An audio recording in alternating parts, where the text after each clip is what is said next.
let's focus on Gaza for a second. From colleagues there, is there now some water? Is there some electricity at least part of the day? It's very, very intermittent in Gaza. It's everything you've seen and read and heard over the year about the situation there. You know the situation is incredibly bleak, huge amounts of devastation. We've been able to do quite a lot of what we think of good things, and so have others.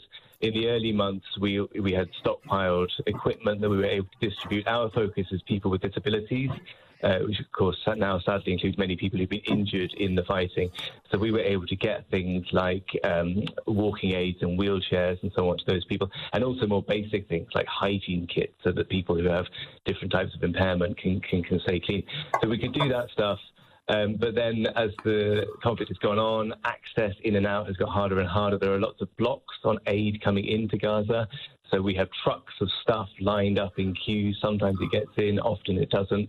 The team, I mean, I can't speak highly enough for these people who are living through hell, but are giving all of their energy to try to help people.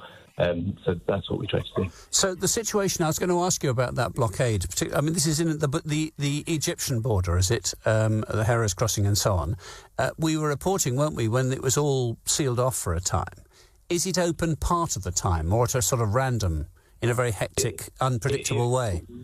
From our point of view, it feels very random and unpredictable.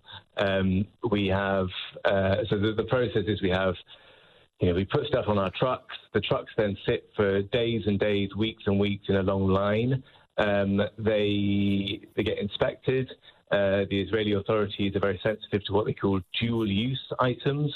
So something like like a walking stick, they will assess and say, could that be used for a negative purpose or not? And then often what we're experiencing is if a truck is found to contain items that are thought to be dual-use, then the whole thing gets canned and we can't bring them in.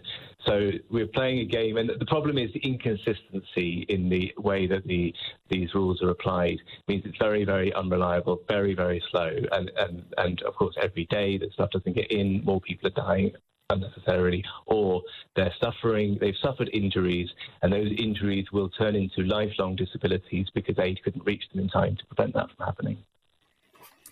George Graham, thank you very much indeed, explaining the predicaments and challenges facing your colleagues. The charity is called Humanity and Inclusion UK.